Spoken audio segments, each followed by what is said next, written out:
नमस्कार। आज हम बात कर रहे हैं भारत के उपराष्ट्रपति श्री जगदीप धनखड़ के एक भाषण पर। हाँ, ये भाषण उन्होंने आज ही 27 जून 2025 को नैनीताल के शर्वुड कॉलेज में दिया है। जी, उनके 156वें संस्थापक दिवस पर। और हमारे पास जो जानकारी है वो PIB यानी प्रेस सूचना ब्यूरो की विज्ञप्ति से है। अच्छा।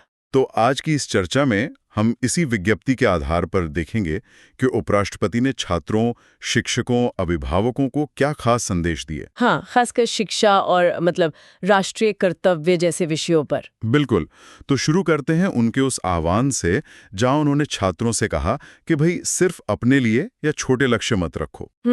जोर इस बात पर था कि लक्ष्य समाज के लिए हो, मानवता के लिए, राष्ट्र के लिए।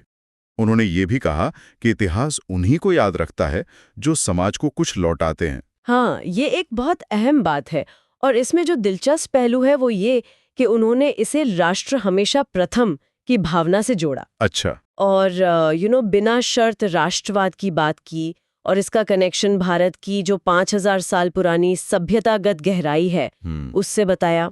तो ये सिर्फ एक ऐतिहासिक बात नहीं है, शायद आज के युवाओं में एक क्या कहते हैं राष्ट्रीय गौरव भरने की कोशिश भी है। हाँ, और राष्ट्रीय कर्तव्य वाली बात को रेखांकित करता है। शिक्षा पर तो जाहिर है काफी जोर था। बिल्कुल, उसे ग्रेट इक्वलाइजर कहा गया। हाँ, मतलब समाज में बराबरी लाने वाला एक बड़ा जरिया जो असमानता और अन्याय पर चोट करता है। सही बात है। और ये भी कहा कि भाई 1.4 अरब की आबादी वाले देश में अच्छी क्वालिटी एजुकेशन मिलना भी एक सौभाग्य है। हाँ, ये तो है।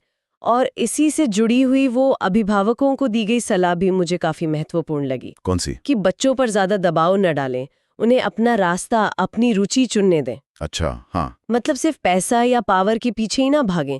कोई वैज्ञानिक बने, कोई खगोल शास्त्री या कुछ और। हाँ, ये बात तो कही उन्होंने। और ये कहीं ना कहीं देश की तरक्की के लिए जो अलग अलग टैलेंट चाहिए उसको बढ़ावा देने वाली सोच से जुड़ता है। सही है। पर यहाँ एक सवाल मन में आता है, मतलब आज के जमाने में जहाँ करियर का इतना प्रेशर है, ये सलाह कितनी प्रैक्टिकल है, ये सोचना पड़ेगा। हाँ, ये बात तो सोचने वाली है। वैसे उन्होंने कॉलेज के मोटो का भी जिक्र किया, मेरे आर्ट क्विज के पालमा में। हाँ, जिसका मतलब है हर कोई अपनी योग्यता के अनुसार पुरस्कार पाए। जी।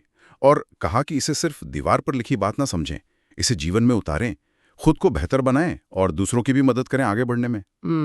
तो ये सिर्फ इंडिविजुअल सक्सेस नहीं बल्कि एक तरह से कलेक्टिव ग्रोथ की बात हो गई है ना। बिल्कुल बिल्कुल। और फिर उन्होंने भारत की जो हालिया प्रगति है उस पर भी अपने विचार रखे। हाँ, पिछले दशक के बारे में कहा। जी, कहा कि ये विकास का, वृद्धि का और दुनिया में भारत के लिए एक नई जगह बनाने का दशक रहा है। हाँ। और ये लाइन बड़ी इंटरेस्टिंग थी कि भारत अब सिर्फ संभावनाओं वाला देश नहीं बल्कि उन संभावनाओं को सच करने वाला देश बन गया है। अच्छा। विकसित भारत को एक मंजिल की तरह बताया, सिर्फ सपना नहीं।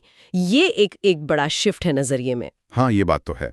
उन्होंने संस्थान के कुछ बहुत ही प्रतिष्ठित पूर्व छात्रों का भी नाम लिया। हाँ, जैसे मेजर सोमनाथ शर्मा, पहले परमवीर चक्र विजेता, और फील्ड मार्शल सैम मानेकशॉ, 1971 की जीत के नायक, और अमिताभ बच्चन भी। हाँ, उन्हें कर्म ही पूजा का प्रतीक बताया। और इस पूरी विरासत को उन्होंने कहा कि यह अब मौजूदा छात्रों की जिम्मेदारी है। बिल्कुल।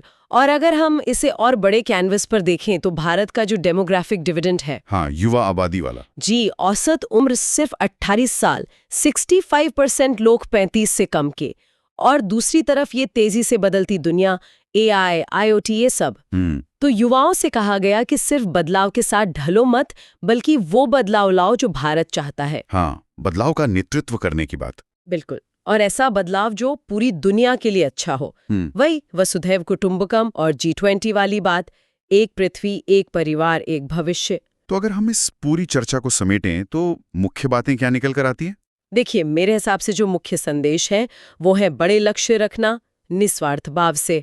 हाँ, राष्ट्र के प्रति कर्तव्य, शिक्षा की ताकत को समझना, अपनी विरासत को जिम्मेदारी मानना, और विकसित भारत के लिए एक्टिवली बदलाव का हिस्सा बनना। बिल्कुल। और अंत में कुछ सवाल सोचने के लिए रह जाते हैं।